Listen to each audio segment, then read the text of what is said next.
Carnegie Public Library Oral History Program. It's Monday, February 25th, 1985, and I'm interviewing James S.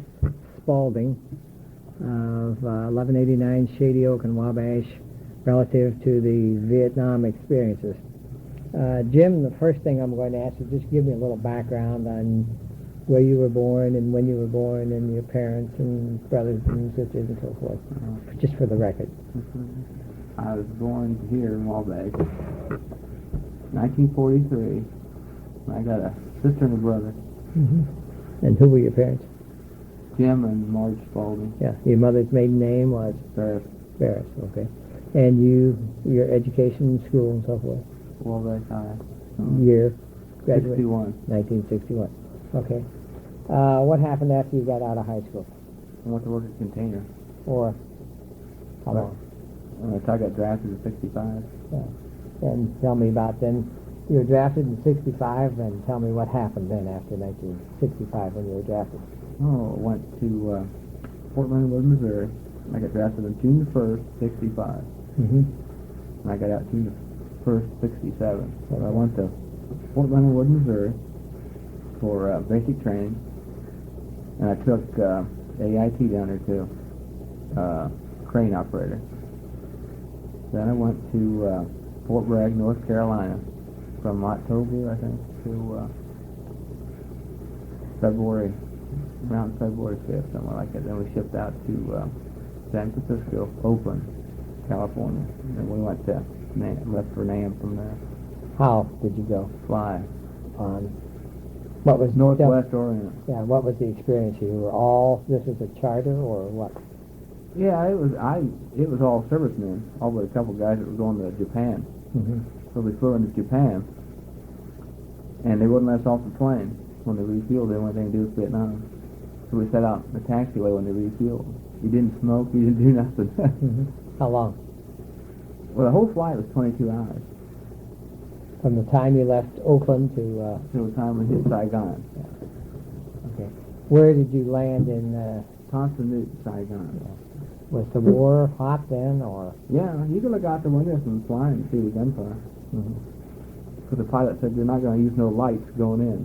He said, we won't have a regular descent. And he was right. When he said, we're going in, that's what he meant. He just went in. Yeah. Okay. But you could smell the country before we got off the plane. It's the worst smelling place I think I've ever been.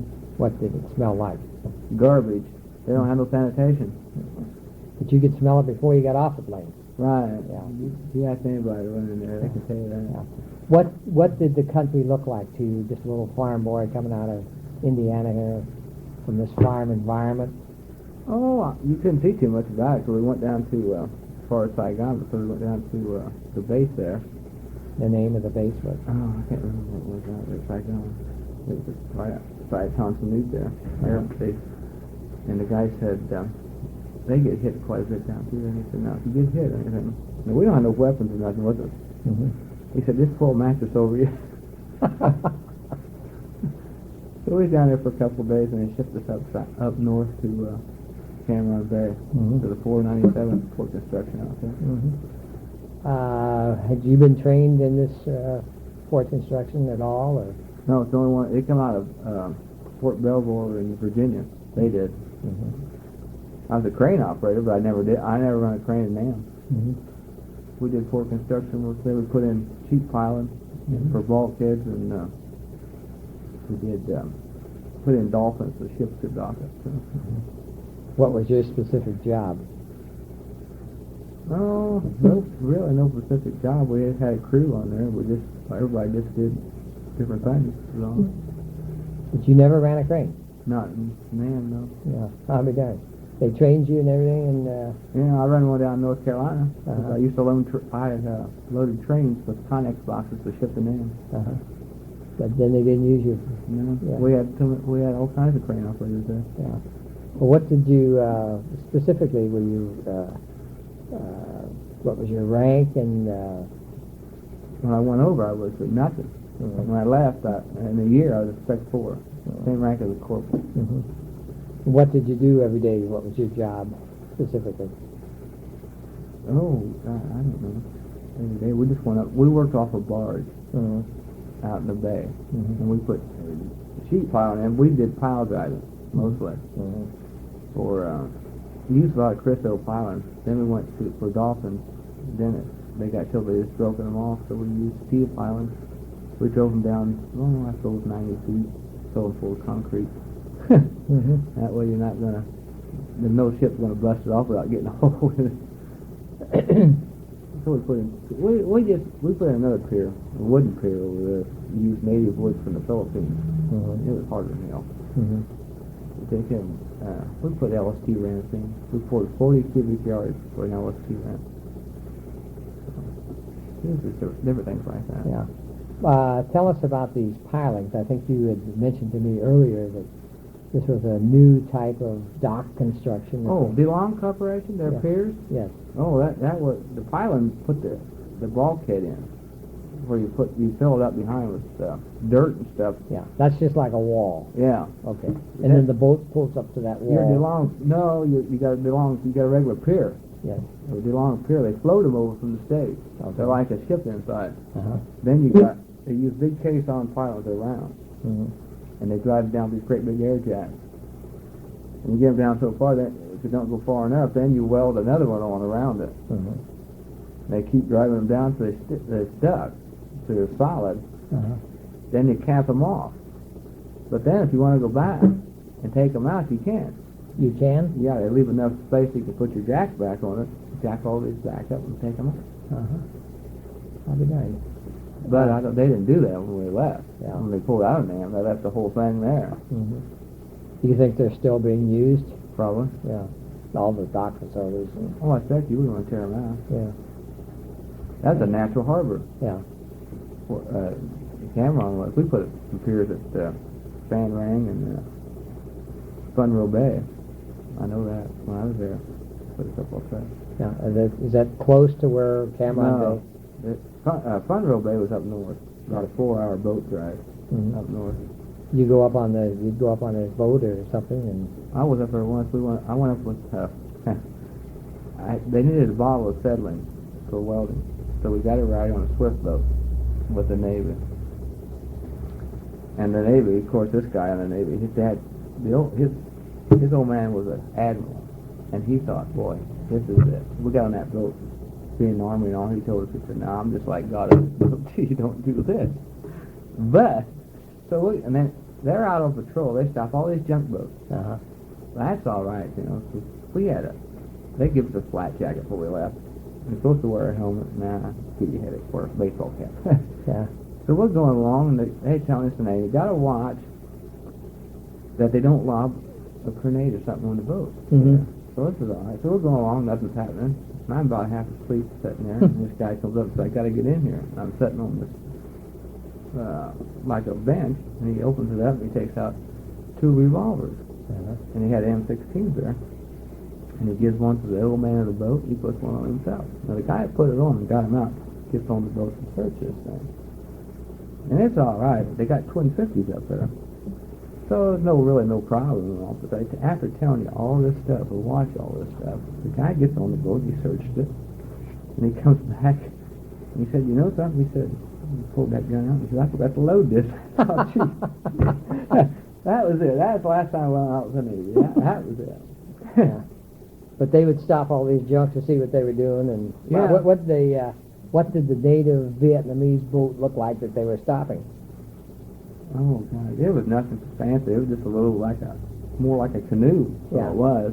They have a sail on them, or Oh, some of them, I guess, but not all of them. They just paddled them around. Yeah. They wasn't real big. They had a little hood over it and all that. what would they be doing? What would these people on these boats be doing? You never know. You couldn't tell Viet Cong from a regular. Yeah. They tell a little kid in a bar and pull a grenade pin. Yeah. I mean, so you had to watch what you're doing. Yeah. That guy got me though. Yeah. He went over and searched the boat and didn't even have any. Didn't have no gun to protect ammunition in the himself. guns. No. Yeah.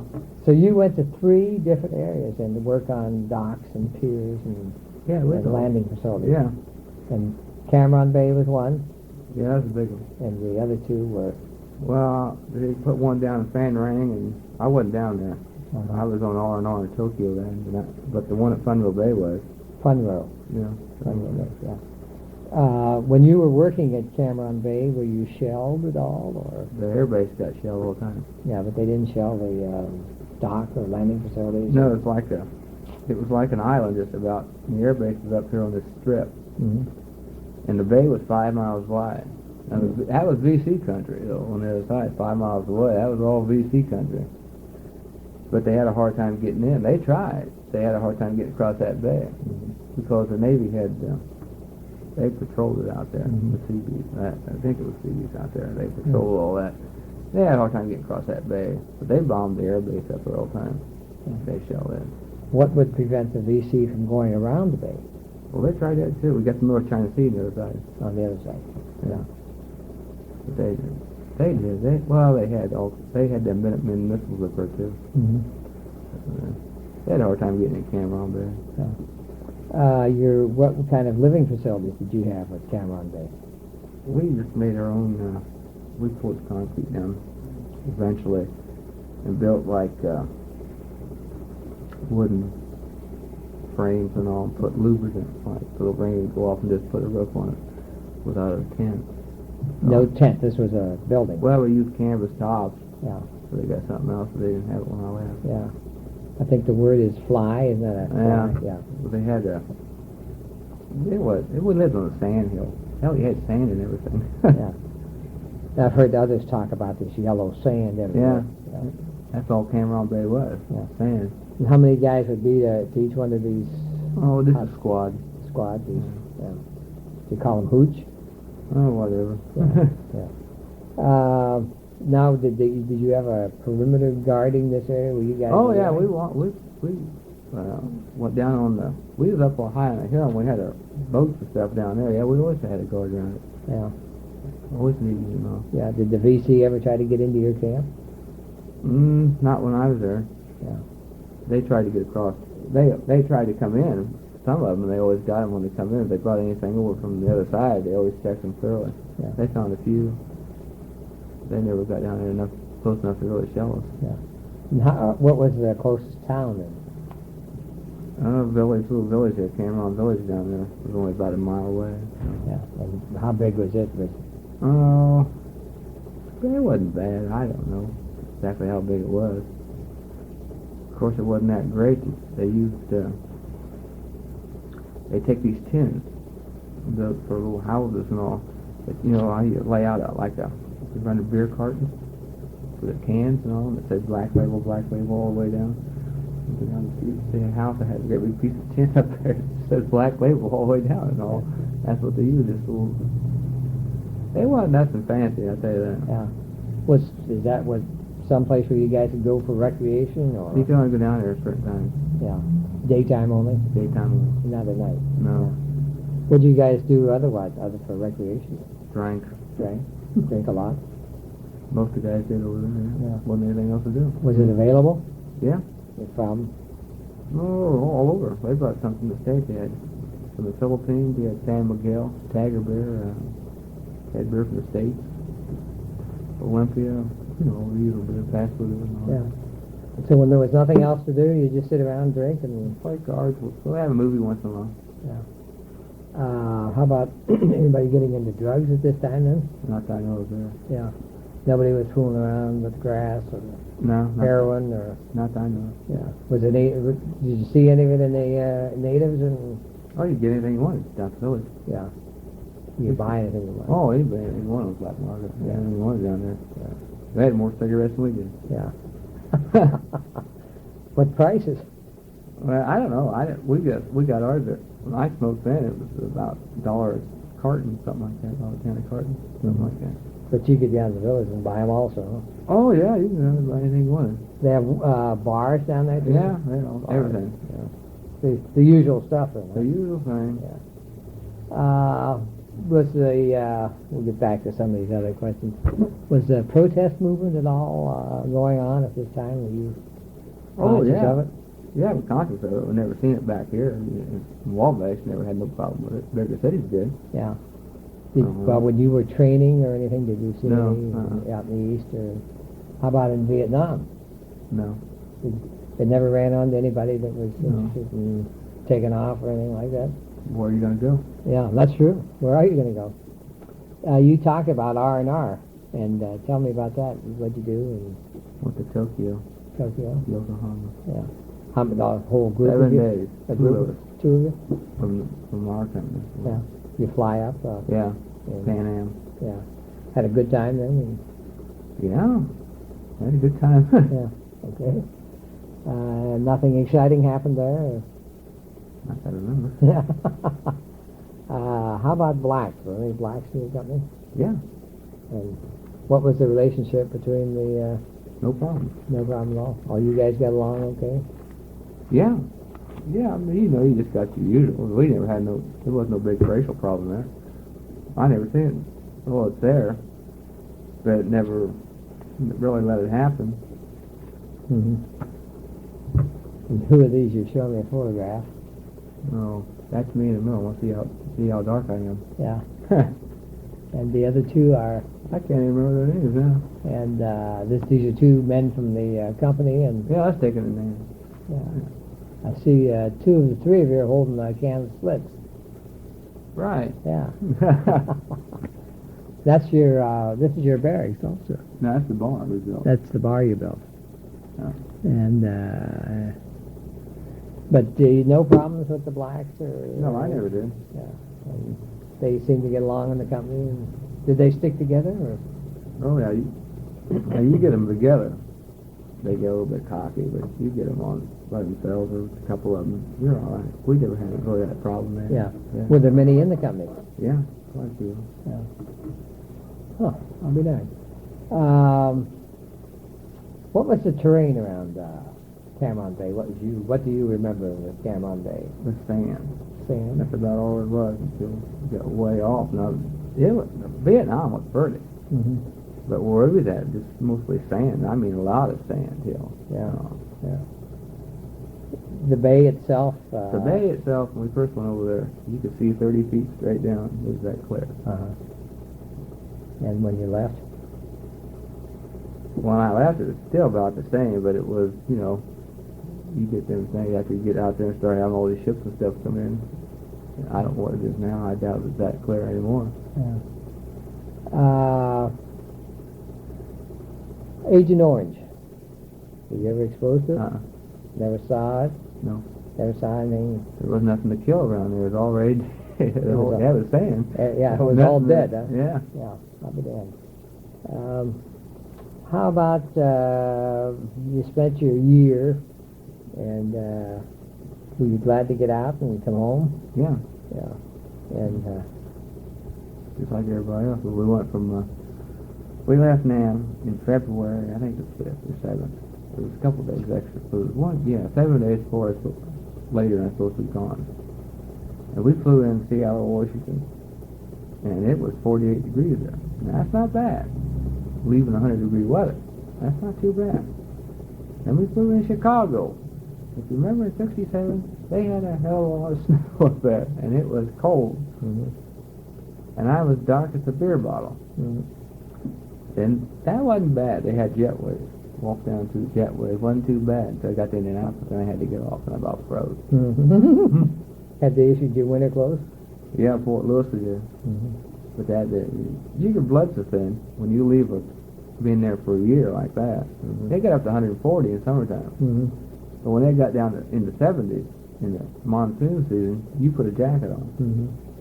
You got cold Mm-hmm. over there. Yeah. So you can imagine coming home to here in 67. Yeah, that was quite a drop. Yeah, it was a hell of a drop. Yeah. Then was your 2 years up? No, I had to go down. I had 90 days left. Then where'd you go? Texas. Fort Hood, Texas. And did what? Nothing. Nothing. Loafed around. Loafed around. Had no duty? I had a friend in the orderly room. Mm-hmm. He kept me off the duty roster, and I had enough rank I didn't have to pull KP. Yeah. And I never knew I was in the company, I don't think, until I got ready to go home. I had to pull one night of CQ. Answer the telephone. That was it? That was it. Yeah. What'd you do when you came back? Went back to work at Kentucky. Yeah. And? That's about all. How long did you stay there? Till about 69. And then what'd you do? Went to work for L.V. Hoffman. doing? Out the box plant out there. Oh, yeah. Yeah. And then from there? Oh, besides, I got tired of that about 12 years after I went down there. Mm-hmm. I'm part-time right now. Mm-hmm. You and I were just talking about this beforehand, but your health is really not, I say it's been no good since you've been back. I don't know. What's your appraisal? Since I've more or less watched you grow up and so forth, what is your appraisal of the situation? My health is all right. I'm all right as far as that goes. I quit drinking. Was one big thing about it. Mm-hmm. So my stomach bothered me. After I did that, I was all right. I got a little arthritis in my knees and all. Yeah. Do you think that Vietnam was a contributing factor to anybody's drinking habits, or A lot of people, when you don't have anything else to do, really. and what would you do then? Oh, we didn't drink every night, but you'd go to a movie or something that was available. Most guys had a beer or so Mm-hmm. all the time. All the time? And Yeah. When you don't have nothing else to do, and you got free time. What is your lasting impression of the 2 years you spent in the Army? It was $1 million experience, but I wouldn't want to do it again. Yeah. If it wouldn't have been for NAM, I might have re-upped. Yeah, I know I'd got shit back. Yeah. And it might have been worse than the first time I went. Yeah. That's what they were doing when you went for re-enlistment then? Well, they asked you about it. I said, no way. They wanted you to re-enlist? Oh, yeah, they want everybody to re-enlist. They always try that. Yeah. But you resisted because you felt that you'd go back to Vietnam? If you did. Yeah, probably would have. Yeah. From 67, I went to 69 or 70 before they pulled out. Mm-hmm. Right. I don't remember exactly what year it was. Yeah, I'd went back probably. Yeah. What do you think of, as you look back now, what do you think, the way things are going in Vietnam and Vietnam was a money war. a money war? In what respect do you think? We had lots of big construction companies there. Mm-hmm. And RMK was owned by a big man in the States. RMK? Yeah. Yeah. Who owned it? Johnson. Johnson owned it? You're damn right. Yeah. Yeah. And what did they build? They built the air base at Cam Ranh Bay for one thing. Yeah. 2 10,000-foot runways and all this. Mm-hmm. Hell yes, it was money war. Yeah. That's all it was. Yeah. Yeah. What makes you think that he owned it? I know damn well he owned it. Yeah. I've never heard that before until you told me about it. We were talking about that. But you think that he owned the whole thing? You look it up, and I'll bet you. Yeah. Did the civilians stay on all the time in Vietnam and keep working? Yeah. After so long, they got tax-free. Tax-free? Yeah, they spent no taxes on a certain amount of money to stay so long. Yeah. I think 18 months. Yeah. Huh. Well, you guys had run on to civilian workers doing the same work? Thinking about All day long, yeah. Yeah. But them guys, they treated us all right. Because when they first went over there, we was the only company there. We shared the beer and stuff with them. Uh-huh. So whatever the 497th wanted after that, they usually got. They go for and treat you like royalty. Yeah. It wasn't the guys, I don't blame them, really. They're making a fortune, most of them. Yeah. And they weren't getting shot either. No? They never got the idea of lobbing a mortar out there on the, Well, they always got the idea of it. yeah. But then, Well, we had a diving section, too. They put stuff on their ship and all. They had to go out and check it out all the time. uh-huh. Yeah. Do you see many other Vietnam veterans? I seen a couple of them when I was over there. Yeah. Seen Sam Hicks again. Sam? Yeah, he was in the Navy over there. Come over to see me. Yeah. Yeah, since you've been back, well, of course, in your job now, you're... I see quite a few of them, Yeah. Do you think they're pretty well adjusted, or... Yeah. Do you? Yeah. Yeah. All ones I know. Oh, maybe one. And I won't mention who it is. Yeah. Do you think most of them are slipped into society and they're doing okay? Yeah. The ones don't try to hold a grudge. Yeah. You gotta learn to live with it. It happened in every war, not just NAM. Yeah. Every war. People come home from World War II, you know, there wasn't any jobs then. You just gotta get into it. Mm-hmm. That's how you make it, I guess. Mm-hmm. You don't get homesick for this Vietnam or the war or anything? The Army? Yeah. No? Really. No. You ever been to the Wall in Washington? No. You think you'd like to go? Yeah, I like to see it. You think, why? Why do you think you'd like to see it? Oh, I just don't. I just like to see what's all on it. Yeah. Can't tell from seeing it on television. Pictures and stuff like that. Yeah. I almost got close to it one time. How was Made that? a wrong turn at Washington, D.C. I was coming back from Virginia. Yeah. And you made the wrong turn? Oh, yeah, I went down past them. I always wanted to see all these memorials. I sure did. Yeah. Thomas Jefferson memorial, all of them. But you didn't see the Vietnam, huh? No, I was just trying to get the hell out of Washington. I didn't make that wrong turn.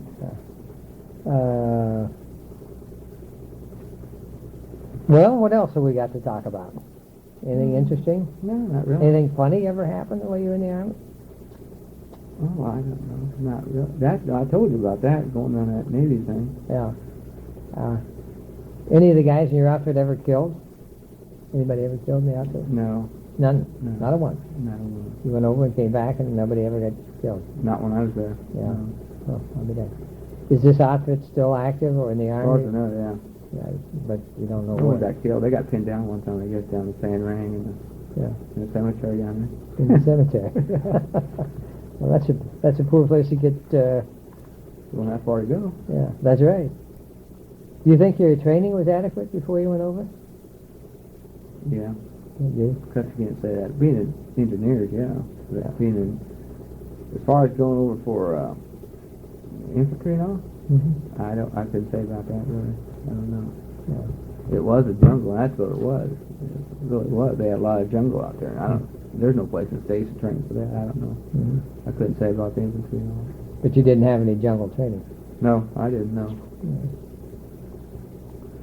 Well, I think that pretty well wraps up everything that we want to talk about today. Unless you can think of something else. No. Okay. Thank you very much, Jim. Okay. I'll get this to you. All right. George Dingledye speaking.